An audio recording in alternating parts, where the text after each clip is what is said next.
Hi Math 60. In this video we're going to introduce section 1.7 where we work with multiplication and division of real numbers. Let's start out with multiplication first. Let's work with the product of two real numbers. Remember, real numbers can be positive or negative. They can be whole numbers or fractions or decimals or irrational numbers. So first of all, the product of two real numbers with different signs is found by multiplying their absolute values.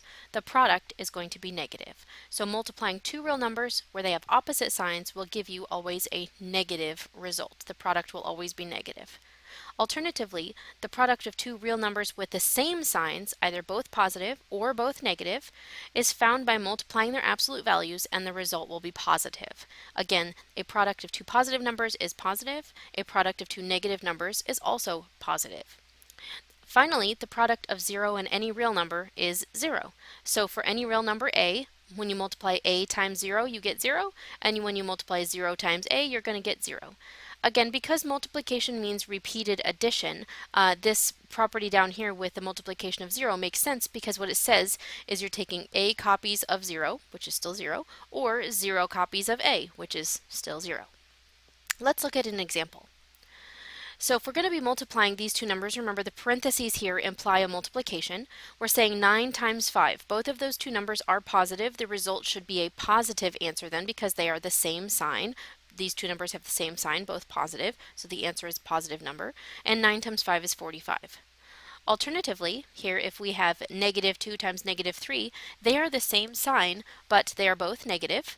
That doesn't make a difference because remember, same sign means positive product. So negative 2 times negative 3 is a positive, which is 2 times 3, 6. If we have negative 7 times 4, notice that the negative 7 and 4 have different signs. So what we notice is that the final answer here should be a typo. That should be a negative 28. Let's go back a second. This should be negative 28 right here. So make a correction here on your notes that in your slides, on slide number 3, that should be a negative 28 because when you multiply two numbers that are opposite signs, you should get a negative answer. So that should be a negative 28 right there. And again, it's 28 because 7 times 4 is 28, but it should be a negative because 7 is negative, 4 is positive. Ooh, bad typo. All right, last one, 0 times 7. Well, anything times 0 is 0, so that one is going to be a 0. What happens now when we think about multiplying more than two numbers, a big string of multiplication? So first of all, assume that none of the things you're multiplying is 0. No factor is 0, right? So you don't have a big string of things you're multiplying and one of them is 0, right? If one of the factors is going to be 0, the product will be 0. We'll talk about that in just a second. But let's assume for right now that none of the factors you're multiplying is 0. Since we know that whenever you multiply two negative numbers, they produce a positive answer, what this means is if you have an even number of negative numbers in your big list of things you're going to multiply, then the overall result of the product will be a positive answer. Again, why is that true? Because when you multiply two negative numbers, you get a positive. So if you're able to count out the number of negative numbers you have, and there's an even number of them, that means the final answer will be a positive number. If instead you have in your list of things you're going to multiply an odd number of negative numbers, well, what that means is that if you were to pair them up, there's going to be a leftover negative number, right? And it doesn't have anybody to like cancel its sign with. So what that means is the overall answer of the multiplication will be a negative number. Okay, so an even number of negative numbers gives a positive answer. An odd number of negative numbers gives you a negative answer. Okay.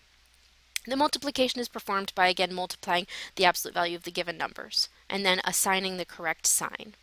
Finally, if any factor is 0, the product is 0. Again, because if you've got a big string of multiplication, if there's a 0 in there somewhere, 0 times anything is 0. So that's kind of a nice property of the multiplication with 0.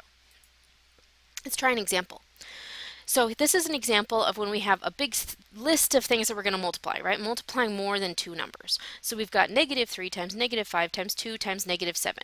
First of all, how many negative numbers are there in the list? We have negative 3, negative 5, and negative 7. There are 3 of them, yes? 3 negative numbers, that's an odd number of negative numbers, which means if you think about it, these two potentially would cancel and give me a positive number. This one doesn't have anybody to sort of multiply, it doesn't have a negative number to multiply with to make it become positive. It sort of just gets left alone, right? So what that means is since we have an odd number of negative numbers, the overall answer will be negative. And then how do we get the 210? That's just doing 3 times 5 times 2 times 7 to get 210. So our answer is negative 210. In the next one, we have negative 2 times negative 4 times 6 times negative 1 times negative 3. How many negative numbers do we have in this product? Negative 2, negative 4, negative 1, negative 3. There are 4 of them. Because there are an even number of negative numbers, we know that the overall answer will be a positive number here. Again, you can think of this in terms of these two numbers when multiplied will produce a positive number. These two numbers when multiplied will produce a positive number. So it'll be positive times positive times positive, which will be a positive answer. And we get the 144 by doing 2 times 4 times 6 times 1 times 3. Excellent. Let's move on to division. Division and multiplication are related to each other according to the following definition of division. If a and b are real numbers and b is not 0, then the quotient of a and b is defined as follows. A divided by b is the same as doing a times 1 over b. This is really the flip and multiply rule that most of you have probably heard about, right? If you're doing a divided by b, you can turn it into a multiplication by doing what? Flipping the second thing and writing it here. You write the reciprocal of b is really what you're doing here. Okay, so division turns into a multiplication. Why is it important that b is not equal to 0? Well, b is living in the denominator here. Remember, this is the denominator of this fraction right here. We don't want to have 0 in a denominator because it's impossible for us to divide by 0. And this is a question that most students aren't able to answer, is why we're not able to divide by 0. And thinking of an example actually will help clarify the situation. If you have 6 items and you want to separate them into 3 groups, how many things will be in each group? The answer is 2, and you can either do it by hand or do a little picture to show separating the groups, separating 6 things into 3 groups, I mean there are 2 things in each group. If you want to take 10 things and separate them into 5 groups, there will be 2 things in each group. If you want to take 16 things and separate them into 4 groups, there will be 4 things in each group. But this gets a little bit trickier. When you want to take 10 things and divide them into 0 groups, how many things will be in each group? Well, that's a bogus question because you just said divide them into 0 groups. You want to take 10 things and place them so that you don't have any groups. And that's not possible if you think about it, right? Yes? I can't take 10 things and just make them disappear unless you like eat them or something, right? Or give them away, right? But you can't take 10 items and separate them so that there are no groups resulting, right? That's impossible. We can't do that. So B is not, B being 0 is not even possible. It's not a defined operation. So let's look at what happens when we divide or take the quotient of 2 real numbers. Performing a division is the same thing as taking a quotient, right? That's the same operation. It still means division. The quotient of 2 real numbers with different signs is found by dividing their absolute values. The quotient is negative. So just like with multiplication, different signs means negative, right? Alternatively, when you have the quotient of 2 real numbers with the same sign, the quotient will be positive, right? So just like multiplication, different signs means negative, same signs means positive. Division of any non-zero number by 0 is called undefined. This is like taking 10 things and dividing them into 0 groups. 10 divided by 0 doesn't make any sense. We call it undefined. Any non-zero number divided into 0 is 0. Okay, that into word is really important. The difference between these two pieces here is that one means divided by 0 and one means 0 divided. Okay, so one important thing to remember is that 0 divided by a number is 0, a number divided by 0 is undefined. Right? And let's just make ourselves a little note to help us remember the difference between the two divisions here. So a number divided by 0 means undefined. 0 divided by a number is equal to 0 as long as the number in the denominator is not equal to 0. Okay, so let's continue on with our slides here. And I think our next one will be to do an example. So let's consider negative 16 divided by 4. So negative 16 divided by 4 is, first divide 16 by 4. Notice that the signs are opposite, so we end up with an overall negative here. And let's see, I wanted to make sure we were still recording. Here we go. So next we have negative 12 divided by negative 2. Notice the signs are the same, so that means our final answer will be an overall positive, and 12 divided by 2 is 6. Again, different signs, negative answer, same signs, positive answer. Let's look at some of our additional properties of multiplication here. So we've got an identity property of multiplication. A times 1 is A. 1 times A is A. Just means A copies of 1 or 1 copy of A. And we have an inverse property of multiplication. So if A is not 0, we have A times 1 over A is 1. These really are just multiplicative inverses, right? This is kind of like multiplying A by its reciprocal, and then we end up with a 1. And then, of course, because multiplication is commutative, we have the same property here. 1 over A times A is 1. We also have a multiplication property for negative 1. Multiplying any number by negative 1 gives you the opposite sign, but the same number. Technically, it's additive inverse, right? And the same thing again for A times negative 1 with commutativity of multiplication. Lastly, with the double negative property says that the additive inverse of A is negative A. That's one way to state this, but we can also say this as the additive inverse of negative A is A, right? Those are both ways you can say that property.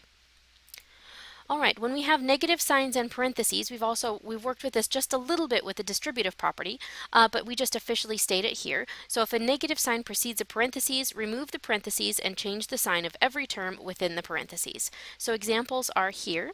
If you have a negative sign in front of these two terms, what you're going to do is change the sign of each of the terms inside of the parentheses. So 8x was positive, it's now negative. 7 was a positive 7, it's now plus a negative 7. And the same thing here, negative 6x becomes 6x, subtract 5 becomes, technically this would be subtraction of a negative 5, but we know that that is addition when we change that subtraction into addition and change the negative 5 into its additive inverse of 5. And the same thing with the last example. Again, by doing this, we're using the distributive law and distributing a factor of negative 1, just changing all the signs inside of the parentheses. Lastly, let's just look at this last example. So here we have distribute the 3 first, and then we'll see if we can combine like terms. We're also going to distribute the subtraction here across the parentheses. So 3 distributed to both 2x and to the subtract 5 here. 3 distributed to 2x and 3 to 5. And then change the signs of each of the terms inside these parentheses. 4x was positive, it's now subtraction. 7 was positive, it's now subtraction. So now we just perform order of operations. Multiplication comes first. So 3 times 2x is 6x, 3 times 5 is 15. Now we group like terms and then combine. Group the 6x and the 4x together and group the negative 15 and the negative 7 together. They've changed the subtractions into additions of negatives. You can do that or not. It's up to your decision. And now combine like terms. 6x minus 4x is 2x, plus negative 15 plus negative 7 is, again, this means start at negative 15, move 7 to the left, which makes it more negative, so negative 22. And this addition of this negative here is a subtraction. That ends our video for section 1.7.